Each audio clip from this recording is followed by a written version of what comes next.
राजदीप सरदेसाई ने भी माना बीजेपी का पलड़ा भारी। मध्यम वर्ग जिसने केजरीवाल को वोट दिया था अब बीजेपी की ओर आ गया।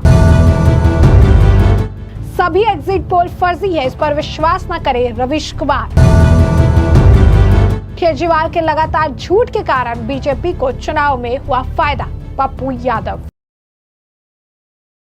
नमस्कार, मैं अंजलि मिश्रा, स्वागत है आप सभी का हमारे चैनल में। दिल्ली विधानसभा चुनाव की 70 सीटों पर वोटिंग हो चुकी है। 8 तारीख का इंतजार है क्योंकि 8 तारीख को चुनाव के रिजल्ट आएंगे और इससे ठीक पहले अब राजदीप सरदेसाई का एक बयान सामने आया है, जहां पर इस बयान को लेकर यह कहा जा रहा है कि अब राजदीप सरदेसाई भी मान रहे हैं कि दिल्ली में बीजेपी के जीतने के चांसेस अब बड़े हैं। क्यों? इसका कारण भी उन्होंने बताया है। उन्होंने वो आंकड़े भी बताए हैं। उन्होंने बताया है कि कैसे 2015 और 2020 में जो मध्यम वर्ग के लोग थे जिन्होंने केजरीवाल को अपना समर्थन दिया था, अब वही मध्यम वर्ग का वोट केजरीवाल से खिसककर बीजेपी की ओर बढ़ा है। जी हाँ, बिल्कुल सही सुना आपने। ये बात वो मान रही हैं कि 10 साल एक लंबा समय था और अरविंद केजरीवाल को जो लार्ज सेक्शन एक मध्यम वर्ग का वोट मिल रहा था वो अब बीजेपी की तरफ जो है किसका है। बीजेपी के पास अपना जो है मजबूत 36 से 38% का जो है सॉलिड वोट है और ऐसे में दिल्ली इलेक्शन में अगर 50% का भी वोट अगर आप देखेंगे कि जो सॉलिड 36% का वोट जो बीजेपी के पास है और इस 50% का जो वोट है इसमें अगर केजरीवाल चूकते हैं या फिर ये ड्रिफ्ट करता है कांग्रेस की तरफ, तो ऐसे में बीजेपी दिल्ली का चुनाव जीत सकती है। जी हाँ, बिल्कुल सही सुना आपने। ये बात राजदीप सरदेसाई कर रही है और राजदीप सरदेसाई जो है ये चैनल में जो है इंटरव्यू के दौरान ये बातें कह रही हैं और ऐसे में लोग उनके इस वीडियो क्लिप को साझा करते हुए ये लिख रही हैं कि राजदीप सरदेसाई अब ये मान रही हैं कि बीजेपी का जनाधार, बीजेपी का जनादेश 2015-2020 को अगर देखें तो केजरीवाल के लिए अब खतरे की घंटी है, क्योंकि बीजेपी ने एक सॉलिड वोट परसेंटेज पकड़ रखा है और जो मिडिल क्लास का वोट है वो भी अब पूरी तरीके से बीजेपी की तरफ ड्रिफ्ट किया है और ऐसी स्थिति में बीजेपी दिल्ली में सरकार भी बना सकती है। लोग ये कह रहे हैं कि राजदीप सरदेसाई का ये बयान दिल्ली जो है विधानसभा चुनाव का रियल एग्जिट पोल है। दूसरी तरफ आपको बता दें कि रवीश कुमार जो है वो इस रिजल्ट से काफी ज्यादा खुश नजर नहीं आ रही हैं। क्यों? क्योंकि यहाँ पर रवीश कुमार का बयान देखने के लिए मिला जहाँ पे वो कह रहे हैं कि सभी एग्जिट पोल फर्जी हैं, इस पर विश्वास न करें।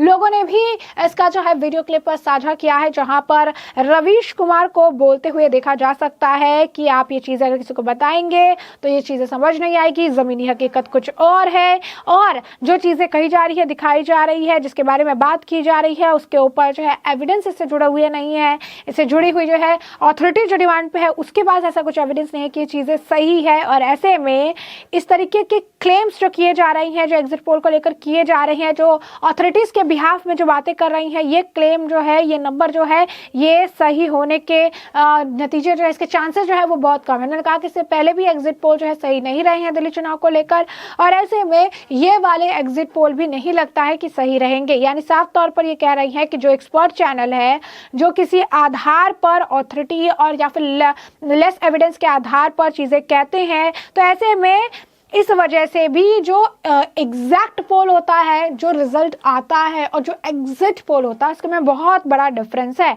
यानी साफ तौर पर कहना है कि जो एग्जिट पोल है ये फर्जी है और इस पर विश्वास नहीं करने की बात कही जा रही।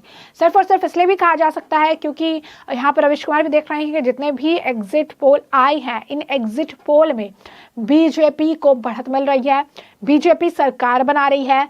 70 में से जो आंकड़ा है मेजॉरिटी का, दैट इज 36 और बीजेपी को अप्रोक्स आपको बता दें कि 9 में से जो 7 जो एग्जिट पोल है जिसमें बीजेपी को बढ़त मिल रही है, इन 7 में ही बीजेपी मेजॉरिटी का आंकड़ा बहुत ही आराम से क्लीन तरीके से जो है पार करती नजर आ रही है और यही कारण है कि एक बहुत बड़ा सेटबैक है अरविंद केजरीवाल के लिए। ये एक बहुत बड़ा सेटबैक है इन लोगों के लिए जो लगातार सत्ता में आने की बात कर रहे थे।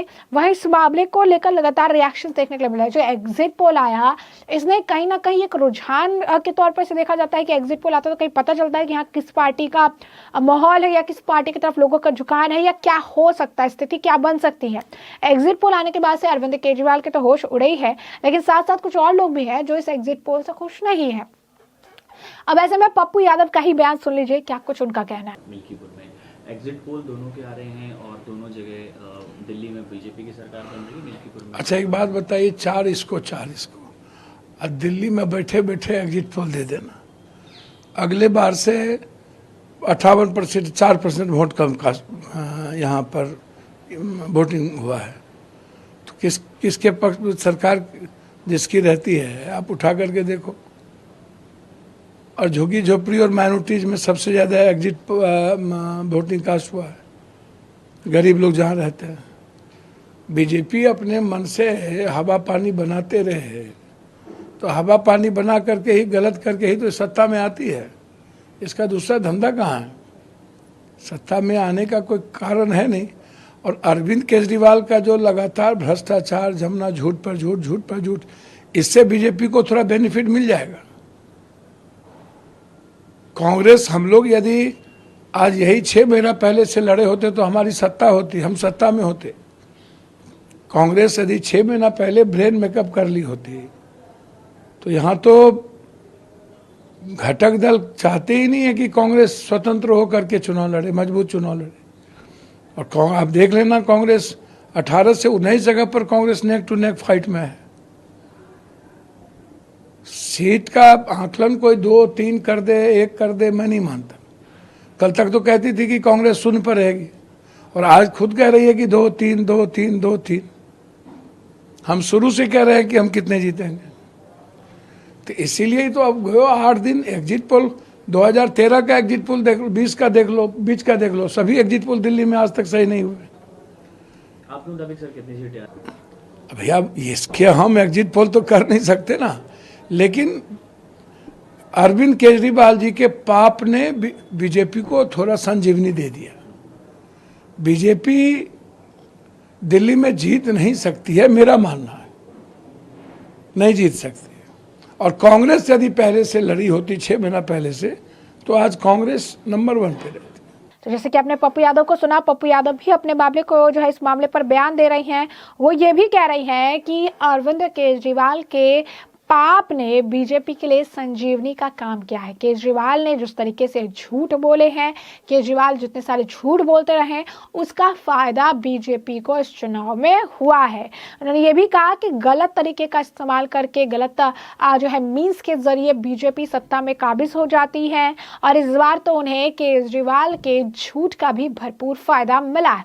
उन्होंने इस बात को भी माना है कि कांग्रेस जो है वो अगर 6 महीने पहले से अगर वो अपना दिमाग जो है सेट करती, माइंड सेट करती कि हम जो है इसके लिए तैयारी कर रहे हैं, हम लोग इसके लिए काम करना है, अगर 6 महीने पहले से तैयारी की गई होती तो आज जमीनी हकीकत कुछ और होती। उन्होंने कहा कि मैं एग्जिट पोल को नहीं मानता हूं।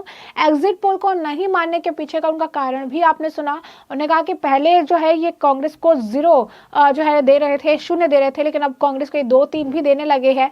तो ये आंकड़े आखिर कैसे आ गए, ये आंकड़े आखिर कैसे बदल गए? यानी साफ तौर पर जो एग्जिट पोल है और जो एग्जैक्ट पोल होगा, दोनों में काफी डिफरेंसेस होंगे। ये बात पप्पू यादव द्वारा जो है कहा जा रहा है।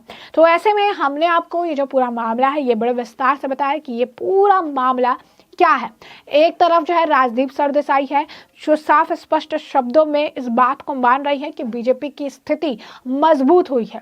27 साल का एक बड़ा लंबा वक्त है, एक वनवास है जो बीजेपी दिल्ली में काबिज नहीं हो पाई है। अब ऐसे में वो भी मानते हैं कि जो चुनाव पहले हो चुके हैं, जो चुनाव 2020 में हुए थे, जो चुनाव 2015 में हुए, जहां पर केजरीवाल ने अच्छी मार्जिन से जीत दर्ज की थी, और ऐसे में इन चुनाव में जो एक मिडिल क्लास जो वर्ग था उसका एक बहुत बड़ा अहम रोल था।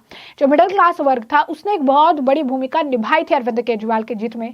अब वो मिडिल क्लास का जो वोट है वो पूरी तरीके से अब जो है बीजेपी की तरफ ड्रिफ्ट किया है। बीजेपी के पास अपना 36-38% का सॉलिड वोट है, और ऐसे में अगर केजरीवाल या कांग्रेस इन दोनों के बीच में अगर वोट का बंटवारा हो जाता है या वोट बढ़ती है, तो बचे हुए वोट में से अगर थोड़ा भी बीजेपी की तरफ खिसकता है तो दिल्ली में बीजेपी सत्ता में काबिज होने में सफल हो सकती है। उसी तरफ रविश कुमार है जिन्होंने ये देखा कि एग्जिट पोल में लगातार बीजेपी की सरकार बन रही है, तो उन्होंने ये कह दिया कि इसकी कोई ऑथेंटिसिटी नहीं है। एग्जिट पोल और एग्जैक्ट पोल में डिफरेंसेस हो चुके हैं और ऐसे में एग्जिट पोल जो है सही नहीं हो सकता है। साथ ही साथ हमने आपको पप्पू यादव का बयान भी बताया, पप्पू यादव को भी आपने सुना, उनका भी क्या कुछ बयान रहा है। तो ऐसे में अब इस पूरे मामले पर अब आपकी भी जो राय हो हमें कमेंट सेक्शन में कमेंट करके जरूर से जरूर साझा करिएगा। धन्यवाद।